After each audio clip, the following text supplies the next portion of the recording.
노후에 어떤 삶을 꿈꾸셨나요? 자식들과 함께 따뜻하게 지내는 일상, 아니면 혼자서 누리는 조용하고 자유로운 생활. 하지만 현실은 생각처럼 쉽지 않습니다. 젊을 때는 모든 걸 스스로 해결할 수 있었지만 나이가 들면 상황은 달라집니다. 예전 같지 않은 몸 상태, 병원을 찾는 횟수도 늘고 익숙했던 일상조차 점점 불편해집니다. 이런 변화를 겪으며 누구나 고민하게 됩니다. 나는 어디에서 누구와 어떤 방식으로 살아야 할까? 대부분 우리가 떠올리는 선택지는 세 가지입니다. 첫째는 자식과 함께 사는 것, 둘째는 요양보호사를 두는 것, 셋째는 요양시설에 입소하는 것입니다. 그런데 이 선택들이 과연 진심으로 만족스러운 삶을 보장해 줄 수 있을까요? 자녀와 함께 사는 것은 분명 따뜻한 선택처럼 느껴집니다. 그러나 막상 한 지붕 아래 살아보면 서로에게 부담이 되는 순간들이 점점 늘어납니다.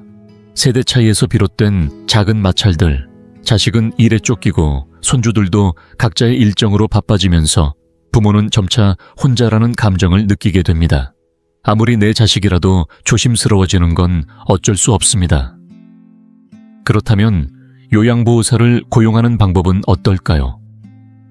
몸이 불편할 때 도움을 받을 수 있다는 점에서는 좋지만 현실적인 문제는 역시 비용입니다. 하루 종일 돌봐주는 요양보호사를 쓰려면 매달 큰돈이 들고 국민연금만으로는 턱없이 부족합니다. 자식에게 손 벌리기도 쉽지 않은 일입니다. 게다가 생활 전반을 타인에게 의지해야 한다는 사실 자체가 또 다른 심리적 부담이 됩니다. 마지막으로 떠오르는 선택지는 요양원입니다. 규칙적인 생활이 보장되고 의료 서비스를 받을 수 있다는 점에서는 안심이 되지만 문제는 자유입니다. 가고 싶은 곳에 맘대로 가지 못하고 먹고 싶은 것도 자유롭게 고를 수 없습니다. 무엇보다 여긴 내 집이 아니라는 감각이 뚜렷하고 익숙한 환경을 떠나는 두려움도 크게 다가옵니다. 결국 요양원에서도 외로움을 호소하는 어르신들이 적지 않습니다. 이런 상황 속에서 많은 분들이 자신에게 묻게 됩니다. 그럼 나는 어떻게 살아야 할까? 꼭 누군가에게 의지하지 않더라도 나이 들어서도 안정되고 행복한 삶을 누릴 수 있는 방법은 정말 없는 걸까요? 오늘 소개해드릴 두 분은 일반적인 선택지 대신 스스로 새로운 길을 만들어 나가신 분들입니다. 서울 마포구에 사는 67세 정병수 어르신과 전북 전주시 완산구에 사는 76세 이문환 어르신. 두 분은 각자의 방식으로 자신만의 노년을 개척해 오셨습니다. 경제적인 여유가 없었고 특별한 사회적 지원도 없었지만 그 속에서도 방법을 찾아내셨습니다. 과연 이 두 어르신은 어떤 선택을 하셨을까요? 본 이야기로 들어가기 전에 구독과 좋아요를 눌러주시면 여러분의 삶에도 좋은 일이 생길지도 모릅니다. 구독과 좋아요는 무료입니다. 정병수 어르신은 올해 67입니다. 젊은 시절에는 하루하루 치열하게 일하며 가족을 부양했고 자녀들이 성장한 뒤에는 나름대로 노후를 준비하며 살아왔습니다. 당시만 해도 몸이 비교적 건강했기에 혼자 사는 것도 괜찮겠다고 생각했습니다. 그러나 막상 노년의 현실은 상상보다 훨씬 외롭고 고달팠습니다. 특히 아내가 세상을 떠난 이후부터는 삶 전체가 무겁게 느껴지기 시작했습니다. 전에는 아침에 눈을 뜨면 식탁 위에 따뜻한 밥상이 차려져 있었고 누구든 대화를 나눌 사람이 있었습니다. 하지만 혼자가 되자 눈을 떠도 익숙했던 부엌 소리조차 사라지고 하루의 시작부터 정적이 흘렀습니다. 식사를 챙기는 것도 귀찮아졌고 하루하루가 반복되는 듯한 지루함 속에 흘러갔습니다. 혼자 사는 삶이 이토록 조용하고 허전한 줄은 미처 몰랐습니다. TV를 켜도 집안은 여전히 쓸쓸했고 예전에는 간절히 원했던 혼자만의 시간이 이제는 오히려 견디기 힘든 외로움으로 다가왔습니다.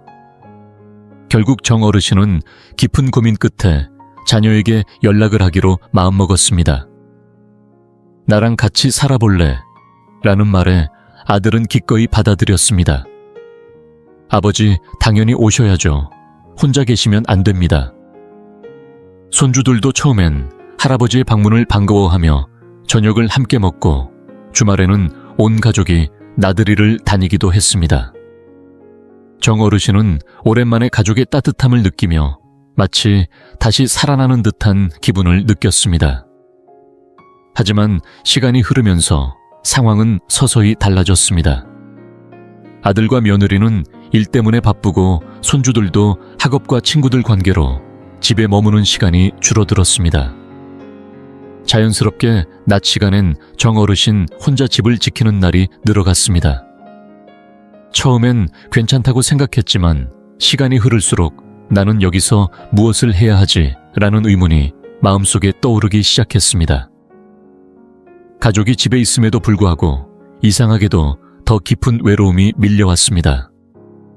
더불어 생활 습관의 작은 차이들이 갈등을 일으키기 시작했습니다. 아버지, 요즘 혈압이 높으시니까 소금을 조금만 줄이세요. 아버지, 밤엔 TV 소리를 좀 낮춰주세요. 아이들이 자야 하니까요. 물론 가족들이 모두 좋은 뜻으로 하는 말이라는 건 알고 있었습니다. 하지만 그런 말들이 쌓이면서 어르신은 점점 불편함을 느꼈고 무엇보다도 혹시 내가 짐처럼 느껴지진 않을까라는 마음이 생기기 시작했습니다. 내가 괜한 결정을 한 건 아닐까. 속으로 수없이 되뇌었습니다. 가족과 함께 지내는 것이 정답이라 믿었지만 현실은 그렇게 간단하지 않았습니다. 같은 공간에 있어도 점점 내 자리가 사라지는 듯한 느낌. 결국 몇 달 뒤 정 어르신은 결심을 내렸습니다. 미안하지만 나는 다시 혼자 살아야겠다. 아들은 걱정했지만 정 어르신의 마음은 단단히 굳어 있었습니다. 아버지 혼자 계시면 더 외롭지 않으세요? 아니다. 오히려 이 집에 있는 게 더 외로웠다. 그렇게 정병수 어르신은 다시 혼자 사는 삶을 선택했습니다. 그러나 이번에는 단순히 집만 옮겨 사는 것이 아니라 정말 혼자서 살아가기 위한 방법을 스스로 찾아야 했습니다. 자식에게 의지하지 않고 내 힘으로 살아가는 방법은 없을까? 긴 고민 끝에 어르신이 도달한 해답은 요양보호사의 도움을 받는 것이었습니다. 요양보호사를 두면 조금 더 편하게 생활할 수 있지 않을까? 요즘은 혼자 사는 어르신들도 많으니 나도 한번 시도해봐도 괜찮을 것 같다고 생각했습니다. 처음에는 솔직히 요양보호사를 부르는 것이 마음에 걸렸습니다. 아직 스스로 걷고 식사도 할 수 있었기 때문입니다. 하지만 손목의 힘이 예전 같지 않아 무거운 물건을 들기 어려웠고 가끔 요리를 하다가 칼을 떨어뜨릴 때도 있었습니다. 점점 집안일이 버거워졌고 나도 나이를 먹었구나 하는 생각이 들었습니다. 결국 정 어르신은 동네 복지관을 통해 요양 서비스를 알아보기 시작했습니다. 요양원이나 입주 도우미도 있었지만 어르신은 방문형 부분 서비스를 선택했습니다.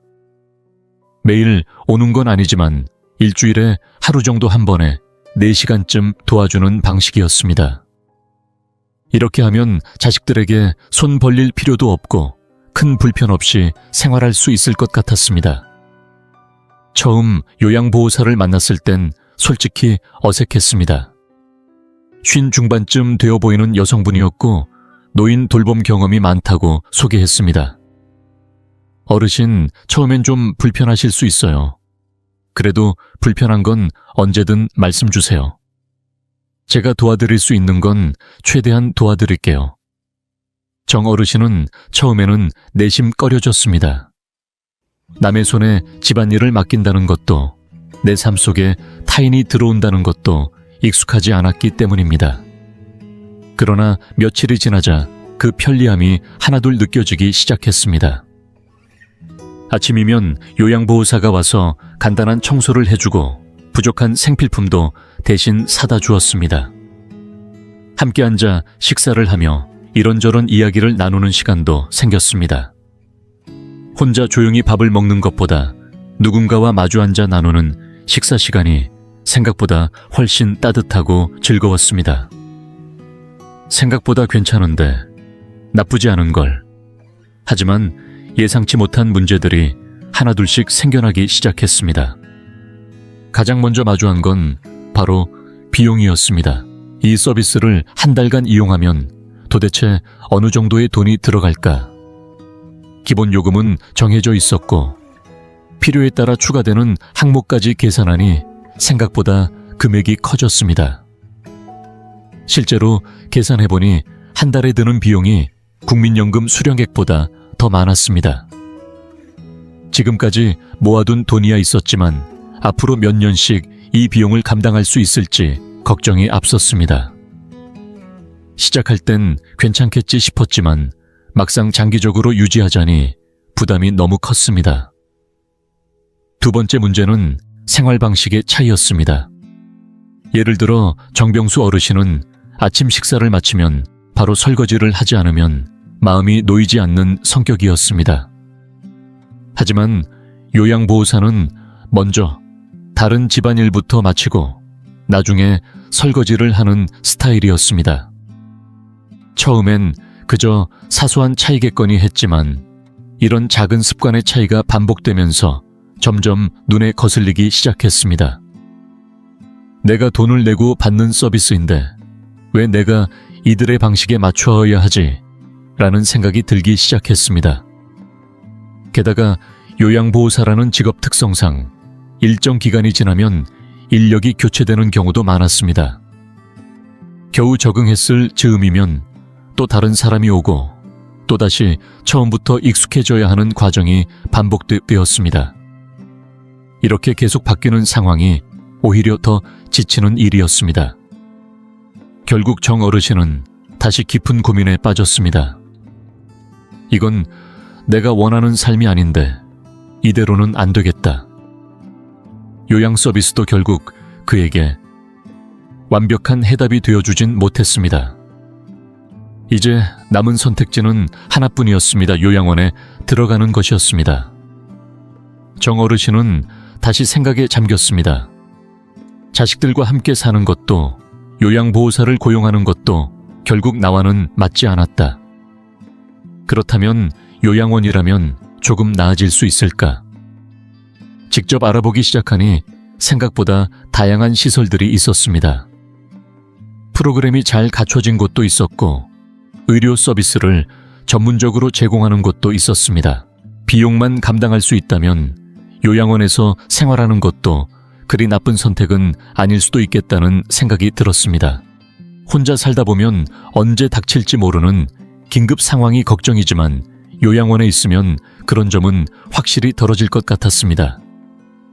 하지만 주위에서 들리는 이야기는 그리 긍정적이지 않았습니다. 요양원에 들어가면 자유가 없다.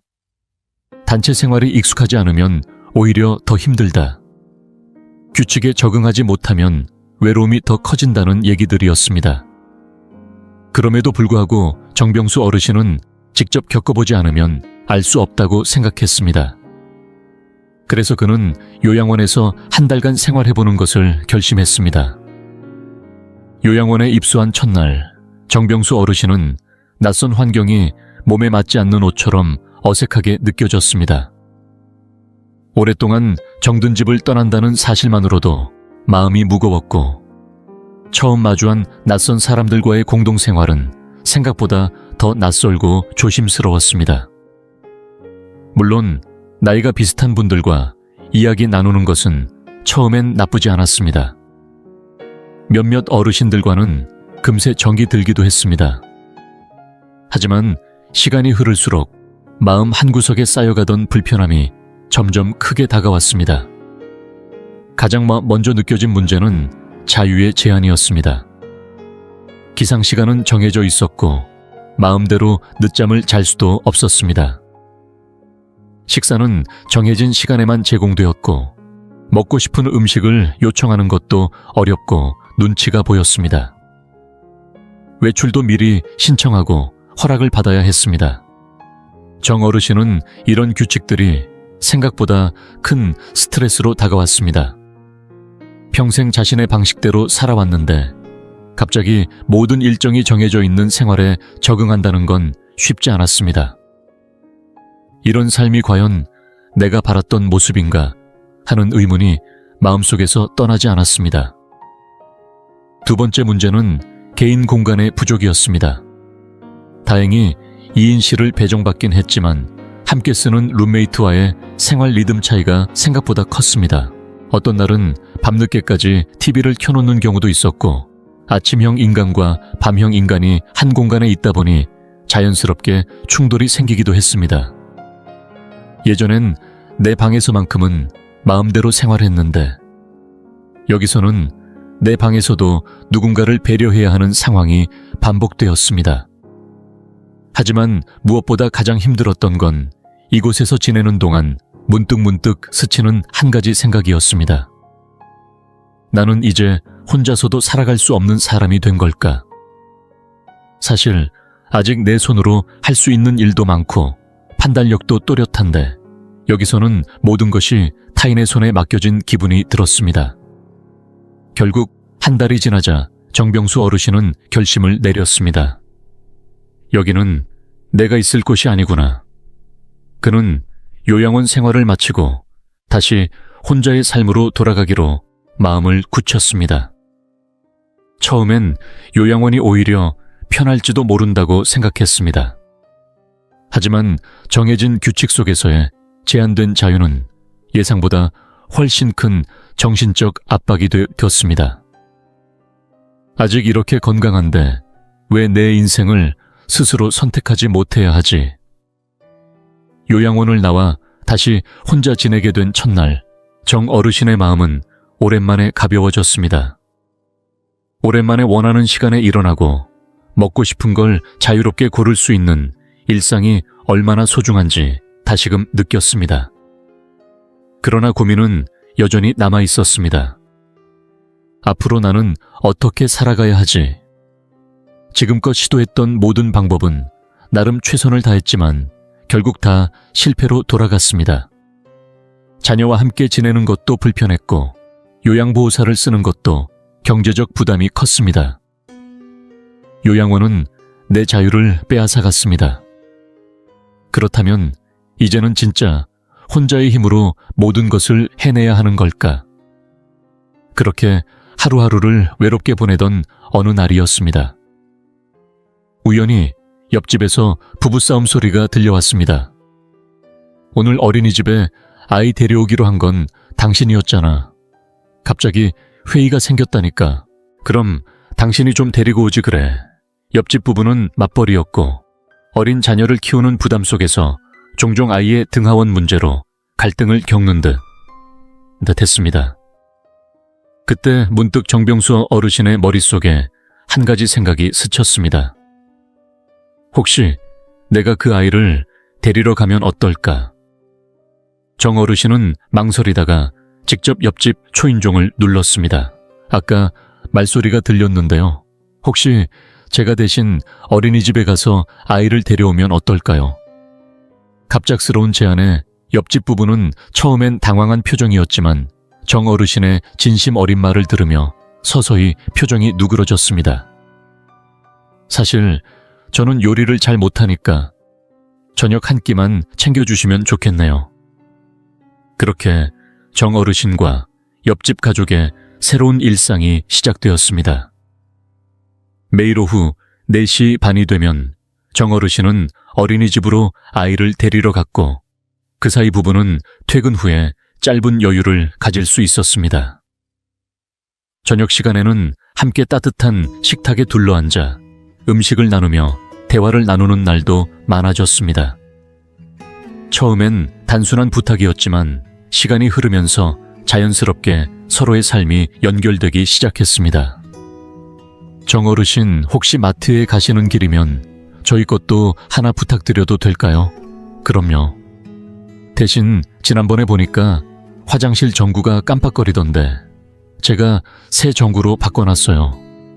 그렇게 조심스럽게 시작된 교류는 점차 생활의 한 부분이 되었고 정병수 어르신의 노후는 완전히 다른 모습으로 바뀌어갔습니다. 어르신은 깨달았습니다.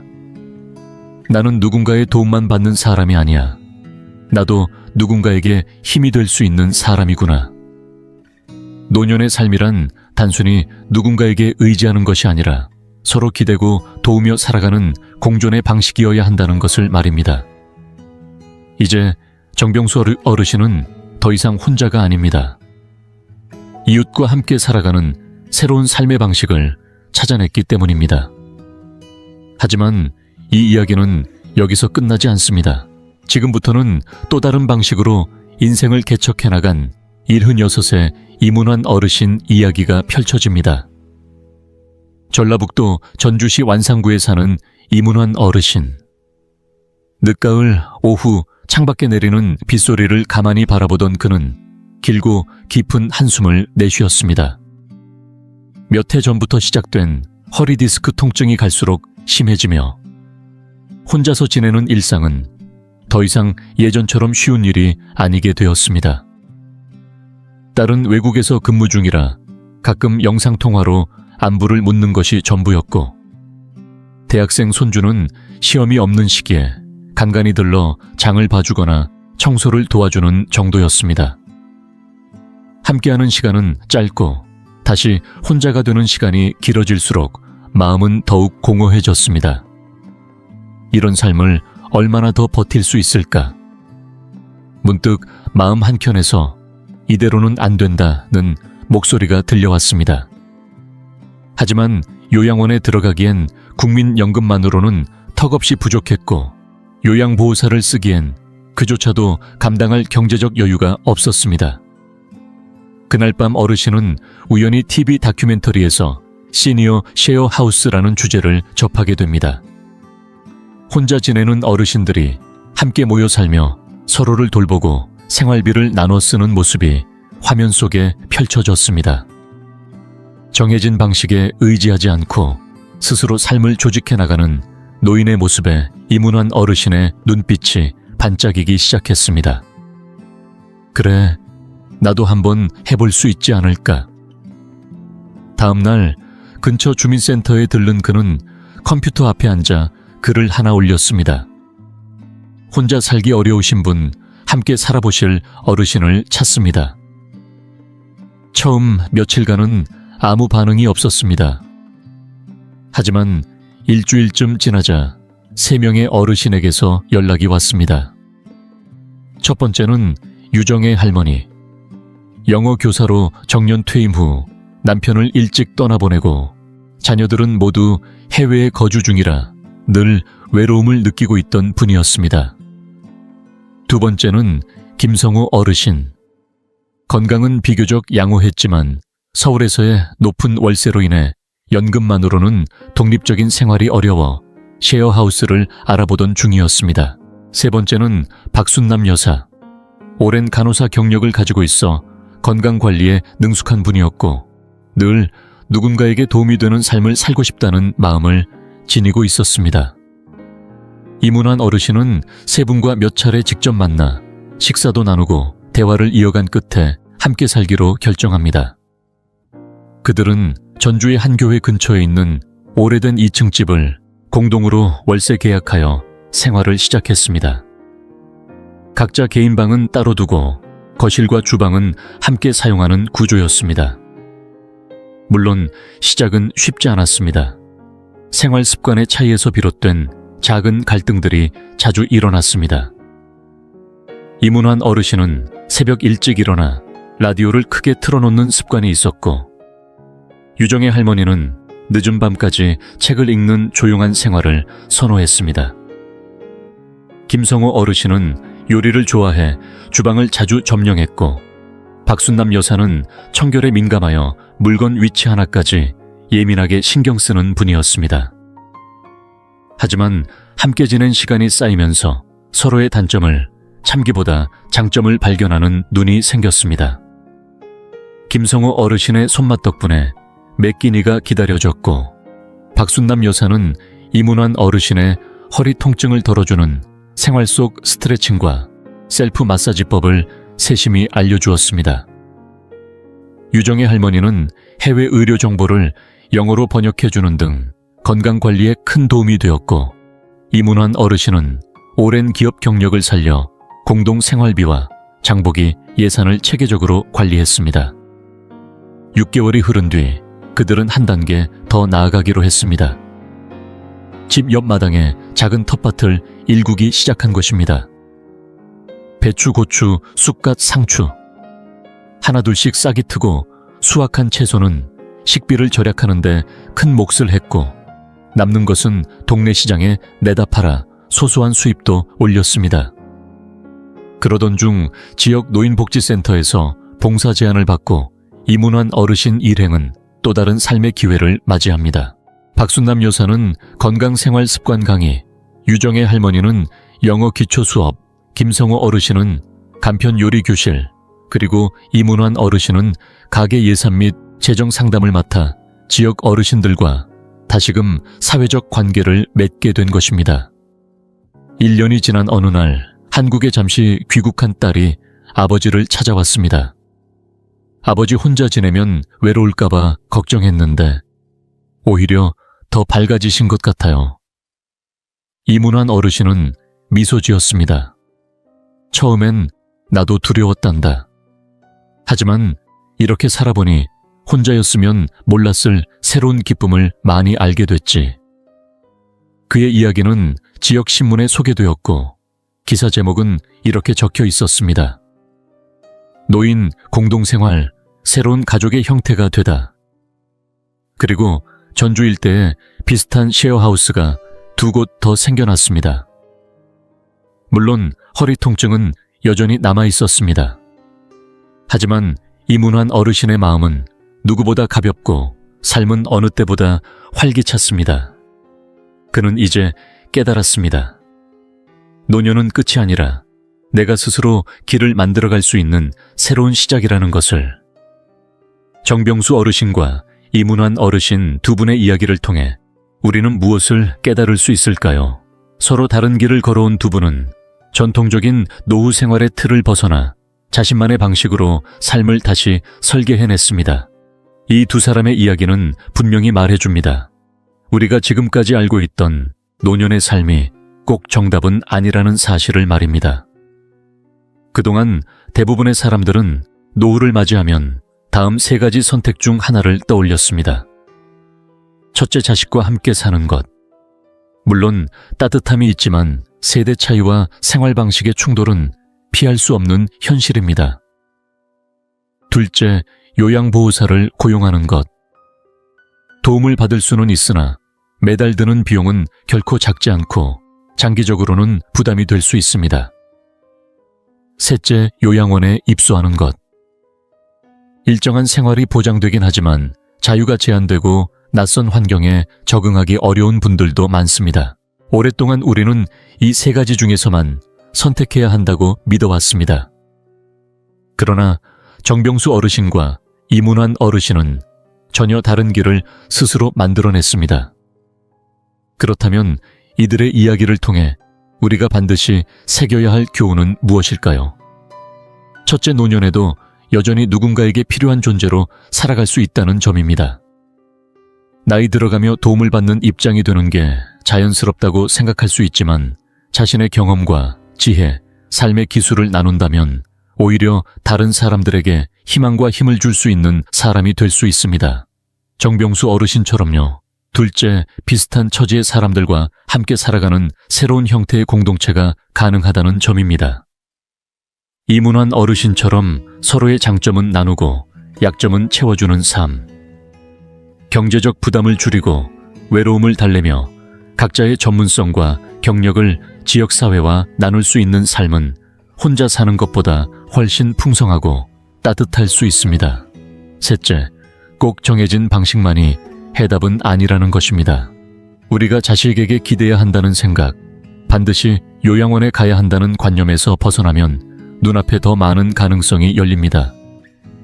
노년의 삶은 단순히 버티는 시기가 아니라 내가 어떤 삶을 원하는지를 주체적으로 선택하고 준비해 나가는 여정이어야 합니다. 이제 한 가지 중요한 질문이 남습니다. 그렇다면 나는 어떤 노후를 선택해야 할까? 이 영상을 함께한 여러분도 분명 이 질문을 스스로에게 던졌을 것입니다. 내가 나이 들었을 때 무엇을 선택해야 행복할 수 있을까? 정답은 한 가지일 수 없습니다. 누군가는 자식과 함께 사는 것이 편할 수도 있고, 또 다른 누군가는 이웃과 협력하며 독립적으로 사는 것이 더 맞을 수도 있습니다. 중요한 건 정해진 틀 안에서 고르는 것이 아니라 나만의 길을 스스로 만들어가는 것입니다. 우리는 오늘 배웠습니다. 노년은 주어진 길을 따라가는 것이 아니라 내가 직접 설계하고 만들고 선택해가는 길이라는 것을 말입니다. 그리고 그 길의 끝에는 혼자가 아닌 서로 손 내밀고 살아가는 또 다른 나와 이웃이 있을 수 있습니다. 오늘 함께 나눈 두 어르신의 이야기가 당신의 삶의 한 갈림길에서 따뜻한 길잡이가 되기를 바랍니다. 그리고 당신의 노년이 외롭지 않고 의미 있고 무엇보다도 당당한 시간이 되기를 진심으로 응원합니다. 이 영상이 작은 울림이 되었다면 더 많은 이야기를 함께 나눌 수 있도록 구독과 좋아요로 응원해 주세요. 당신의 한 번의 클릭이 누군가의 길 위에 작은 등불이 될 수 있습니다. 지금까지 시청해 주셔서 감사합니다. 혹시 어제 밤잠결에 세상을 떠난 72세 남성의 소식을 들으셨나요? 가족들은 믿기 어려웠다고 합니다. 그 전날까지만 해도 아무 탈 없던 평범한 하루였으니까요. 특별한 병력도 없었고 그저 평소와 같은 저녁을 보내던 중이었는데 다음날 아침 눈을 뜨지 못하고 영영 떠나셨습니다. 대체 무슨 일이었을까요? 막을 수는 없었을까요? 사실 70세 이후엔 밤마다 하는 어떤 습관들이 조용히 건강을 위협해 심각한 문제로 이어질 수 있습니다. 뇌졸중, 심장마비, 심지어 돌연사까지 부를 수 있다는 사실이죠. 더 무서운 건 대부분의 사람들이 이런 습관이 문제라는 걸 전혀 모른 채 반복하고 있다는 겁니다. 오늘 영상에서는 70세 이후 반드시 피해야 할 4가지 밤 습관을 알려드립니다. 작은 습관 같지만 건강과 수명에 큰 영향을 줄 수 있는 것들이죠. 어떤 건 깜짝 놀라실 수도 있고 어떤 건 오랫동안 무심코 해오셨을 수도 있습니다. 영상을 끝까지 보시면 여러분이 건강하게 숙면을 취하고 아침마다 더 활력 넘치게 일어날 수 있는 방법을 알게 되실 겁니다. 마지막으로 다룰 습관은 대부분의 어르신들이 매일 밤 무심코 하고 계시는 일인데 사실상 건강에 큰 위협이 될 수 있습니다. 대안까지 자세히 알려드리니 끝까지 함께 해주세요. 그리고 본격적으로 시작하기 전에 당신에 대해 조금 더 알고 싶습니다. 지금 이 영상을 보고 계신 당신은 몇 살이신가요? 그리고 어느 지역에서 시청 중이신가요? 댓글로 남겨주세요. 당신의 이야기를 읽는 것은 저에게 큰 기쁨이 될 것입니다. 당신이 나누어 주시는 삶의 경험 하나하나가 우리의 이 공간을 더욱 따뜻하고 가까운 곳으로 만들어줄 거라고 믿습니다. 그럼 이제 함께 시작해 볼까요? 첫 번째 습관. 잠들기 전 과식 많은 분들이 70세 이후에도 습관처럼 저녁 늦게까지 식사를 하는 경우가 많습니다. 평소에는 아무렇지 않게 느껴질 수 있지만 사실 이 습관이 건강에 미치는 영향은 생각보다 훨씬 더 큽니다.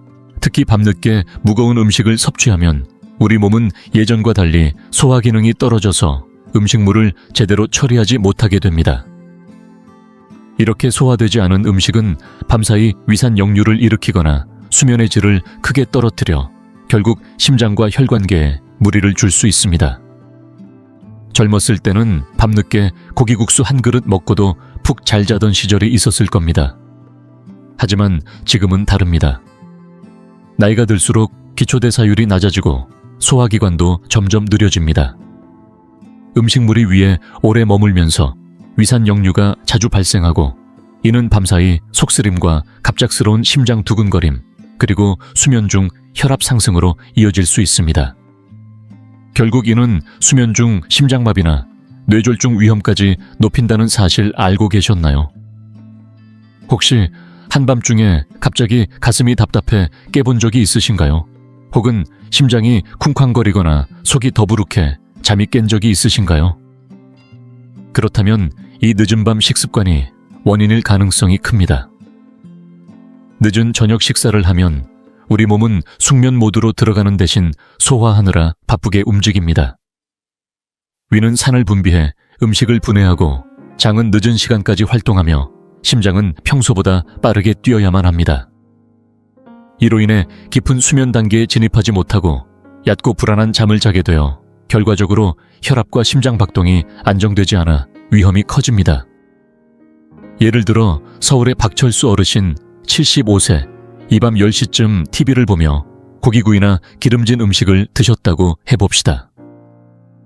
속이 든든하다고 생각하며 잠자리에 들지만 정작 몸은 위산을 위로 역류시키지 않기 위해 애쓰느라 정신이 없습니다. 이때 위산이 식도로 넘어가 불편한 속쓰림, 기침 심하면 목이 막히는 듯한 느낌까지 유발해 잠에서 깨버리게 됩니다. 이렇게 반복되면 만성적인 위식도 역류질환 GERD으로 발전할 수 있는데, 이 질환은 기도 근육까지 약화시켜 고령층에게 치명적일 수 있는 흡인성 폐렴으로 이어질 위험도 큽니다. 뿐만 아니라 밤늦게 과식하는 습관은 혈당 조절에도 문제를 일으킵니다. 이미 당뇨가 있거나 당뇨병 전 단계에 있는 분들은 밤늦게 식사하면 혈당이 급상승해 잠자는 동안 혈당 균형이 무너질 수 있습니다. 실제 연구에서도 밤늦게 식사를 자주 하는 고령층은 대사증후군이 생길 확률이 높아져 심장질환 위험이 더 커진다는 결과가 있습니다. 그렇다면 어떻게 하면 좋을까요? 가장 좋은 방법은 취침 3-4시간 전에 식사를 끝내는 것입니다. 이렇게 하면 몸이 잠들기 전까지 음식을 어느 정도 소화해 위와 장이 편안해집니다. 그래도 허전하다면 견과류 한 줌이나 바나나 따뜻한 허브차 한 잔 정도로 가볍게 허기를 달래주세요. 오히려 이런 간단한 음식들이 수면을 돕는데 더 효과적입니다. 기억하세요. 지금의 몸은 예전과 다르게 반응합니다. 단순히 식사 시간을 조금 앞당기는 것만으로도 밤사이 혈압과 심장 박동의 안정을 도울 수 있고 위산 역류와 당 조절에도 큰 도움이 됩니다.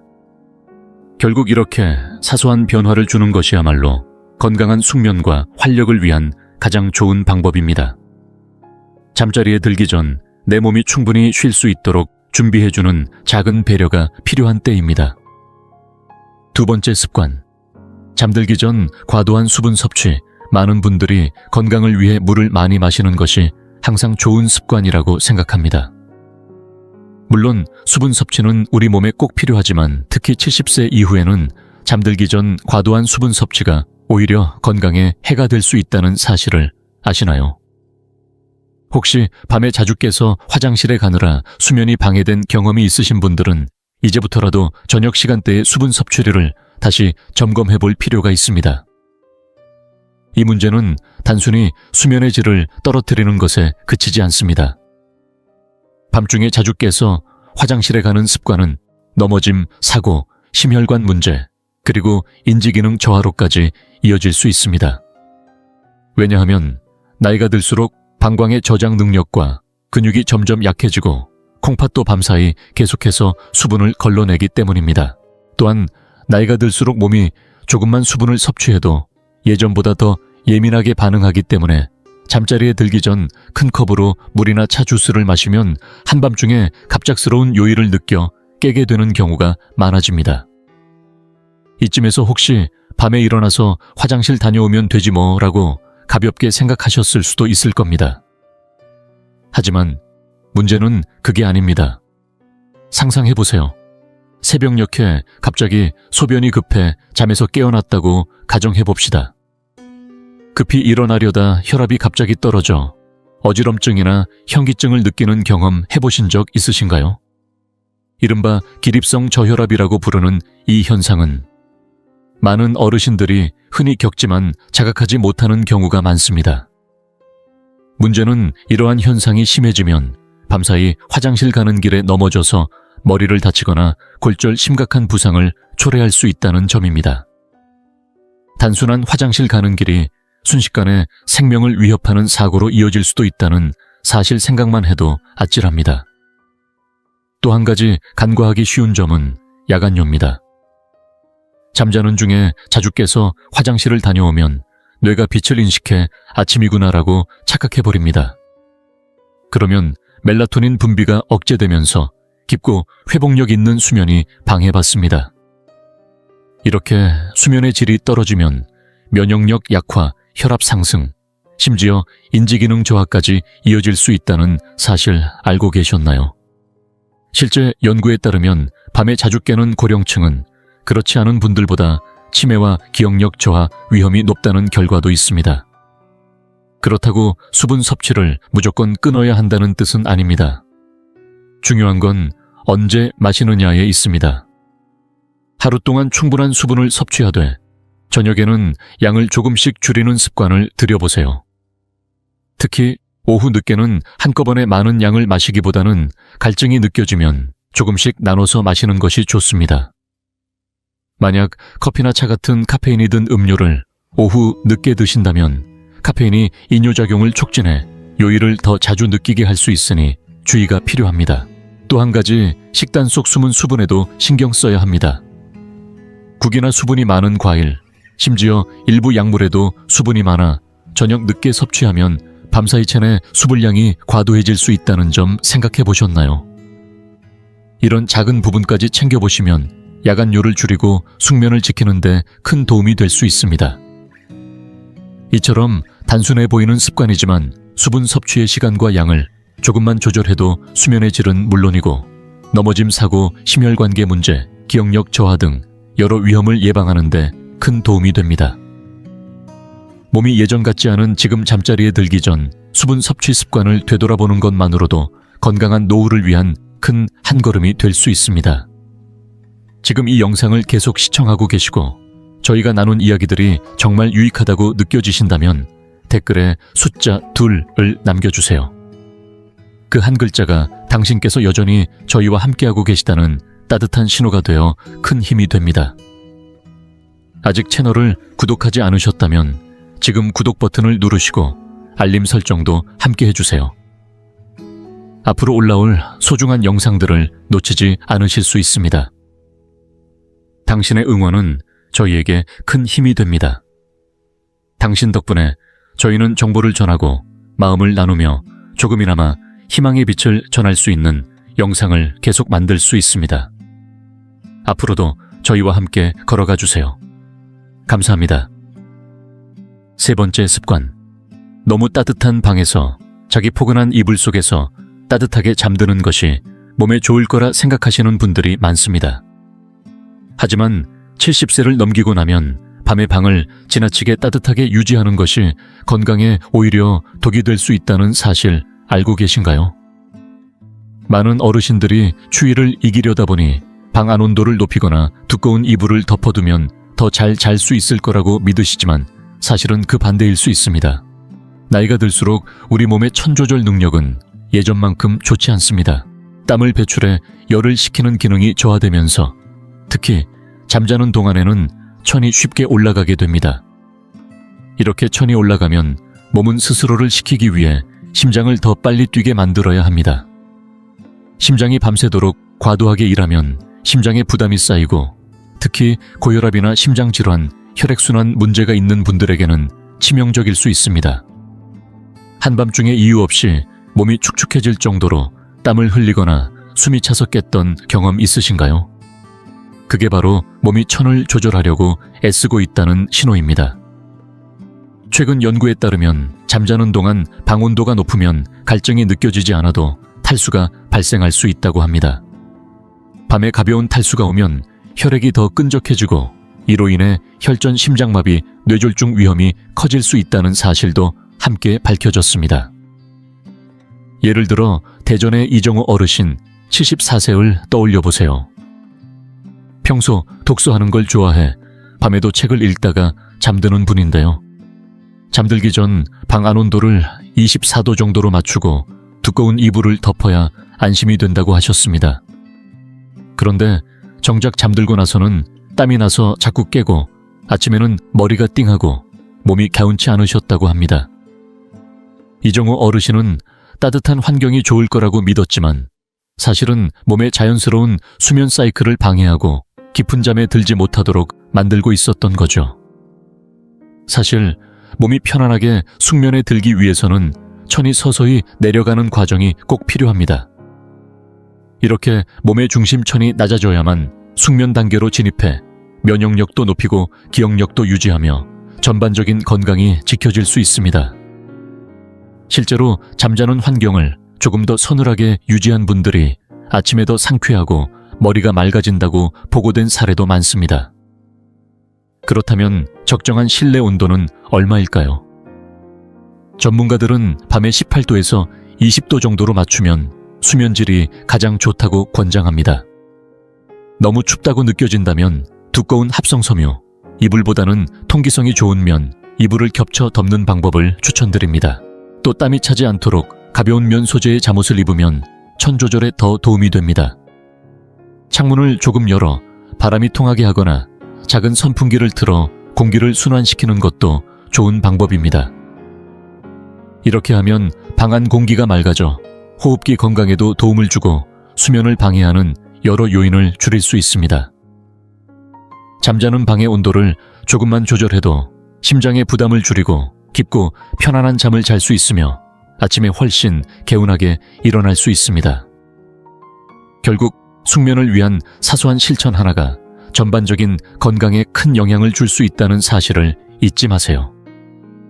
이제 마지막으로 많은 분들이 매일 밤 습관처럼 하시지만 잘못된 자세 때문에 건강을 해칠 수 있는 습관 하나가 더 남아 있습니다. 이 부분은 정말 많은 분들이 무심코 하고 계시는데요. 이어서 살펴보겠습니다. 네 번째 습관. 잘못된 자세로 자기 많은 분들이 잠잘 때의 자세에 대해 깊이 생각해보지 않으셨을 겁니다. 대부분은 편안하면 됐지 라고 생각하시지만 70세가 넘으면 수면 자세가 건강에 미치는 영향이 생각보다 훨씬 크다는 사실을 아셔야 합니다. 잘못된 자세로 잠을 자면 호흡이 방해되거나 혈액순환이 원활하지 않아 심장질환이나 뇌졸중 위험까지 높아질 수 있다는 사실 알고 계셨나요? 그런데도 많은 어르신들이 매일 밤 자신도 모르게 몸에 부담을 주는 자세로 잠들고 계십니다. 나이가 들수록 근육의 긴장도나 폐의 기능, 혈액순환이 예전 같지 않게 변합니다. 이때 잘못된 자세로 몇 시간이고 누워있게 되면 기도가 눌리거나 산소 포화도가 낮아지고 중요한 혈관에 압박이 가해져 몸의 정상적인 기능이 방해를 받게 됩니다. 이로 인해 코골이나 수면 무호흡증은 물론 더 심각한 심장 부담으로 이어질 수 있다는 사실도 함께 알아두셔야 합니다.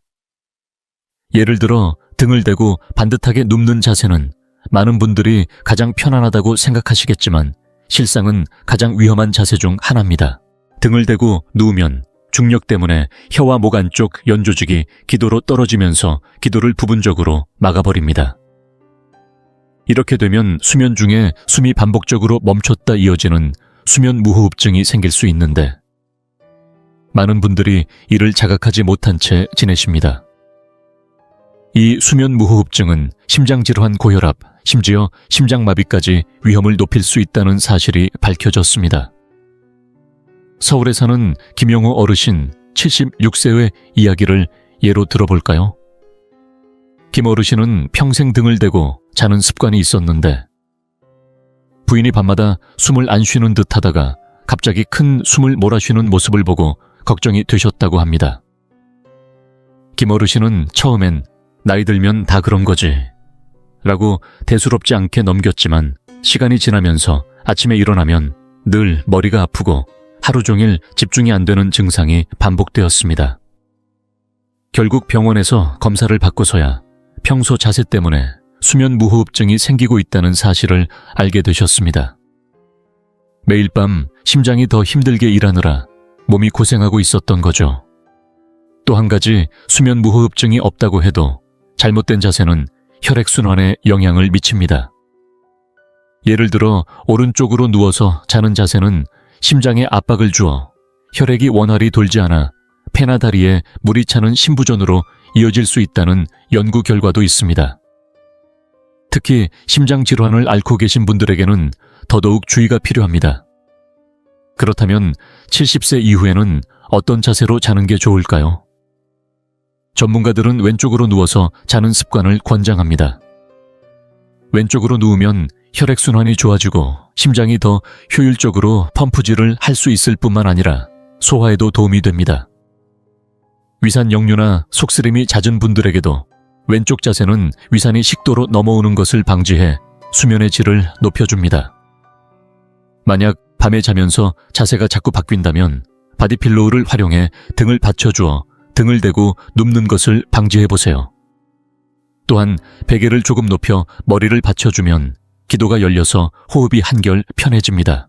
관절이나 허리가 불편하신 분들은 무릎 사이에 작은 베개를 두면 허리의 부담을 덜어주고 척추 정렬을 유지하는 데 도움이 됩니다.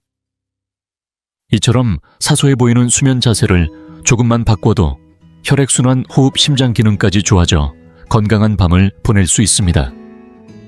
지금까지 잘못된 자세로 인해 몸에 부담을 주었다면 오늘부터라도 몸에 맞는 자세로 건강한 수면을 준비해 보시길 바랍니다. 이렇게 작은 변화가 결국 큰 건강의 차이를 만들어냅니다. 오늘은 70세 이후 건강에 치명적일 수 있는 4가지 취침 습관에 대해 이야기 나눠봤습니다. 밤늦게 과식하는 습관부터 잠들기 전 과도한 수분 섭취, 지나치게 따뜻한 방에서 자기, 그리고 잘못된 자세로 자기까지 이 모든 습관들은 평범해 보여도 우리의 심장 건강, 수면의 질, 그리고 전반적인 건강에 조용히 악영향을 줄 수 있다는 사실을 살펴봤습니다. 하지만 다행히도 이런 위험들이 영원히 고정된 것은 아닙니다. 잠들기 전 작은 습관 하나만 바꿔도 숙면의 질을 높이고 심장질환 같은 심각한 건강 문제의 위험을 줄일 수 있습니다. 그리고 무엇보다 매일 아침 더 건강하고 활력 있게 깨어날 수 있다는 점 희망적이지 않으신가요? 이제 잠시 시간을 내어 돌아보세요. 여러분의 밤 습관 중에서 오늘 이야기한 것들이 얼마나 익숙한지 생각해 보세요. 혹시 밤마다 자주 깨서 화장실을 가시진 않으신가요? 혹은 자다가 이유 없이 뒤척이고 덥다고 느낀 적은 없으신가요? 아니면 평생 등을 대고 누워 자는 게 편하다고 생각해 오시진 않으셨나요? 무엇이든 좋습니다. 중요한 건 문제를 인식하는 순간부터 변화가 시작된다는 사실입니다. 그래서 오늘 밤 여러분께 도전 하나 드리고 싶습니다. 오늘 이야기한 습관들 중에서 단 하나라도 실천해 보세요. 식사 시간을 조금 앞당기거나 방 온도를 살짝 낮추거나 잠잘 때 왼쪽으로 돌아 누워 주무시거나 작은 실천 하나가 시간이 흐를수록 큰 변화를 만들어낼 것입니다. 오늘도 함께 해주셔서 감사합니다. 오늘 영상에서 배운 점이나 앞으로 실천해보고 싶은 습관이 있다면 댓글로 남겨주세요. 여러분의 이야기는 저희에게 큰 동기부여와 힘이 됩니다. 언제든 편하게 이야기 나눠주시길 기다리겠습니다. 이 영상이 유익하고 흥미로우셨다면 주저하지 마시고 좋아요를 눌러주시고 채널 100세 인생 이야기를 구독해주세요. 또한 이 영상이 필요할 것 같은 분들에게 공유해 주시면 큰 힘이 됩니다. 여러분의 응원 덕분에 100세 인생 이야기는 앞으로도 의미 있는 콘텐츠를 통해 노후의 삶의 실질적인 정보와 가치를 전해드릴 수 있습니다. 함께 해주셔서 진심으로 감사합니다. 다음 영상에서 다시 뵐 수 있기를 기대하겠습니다.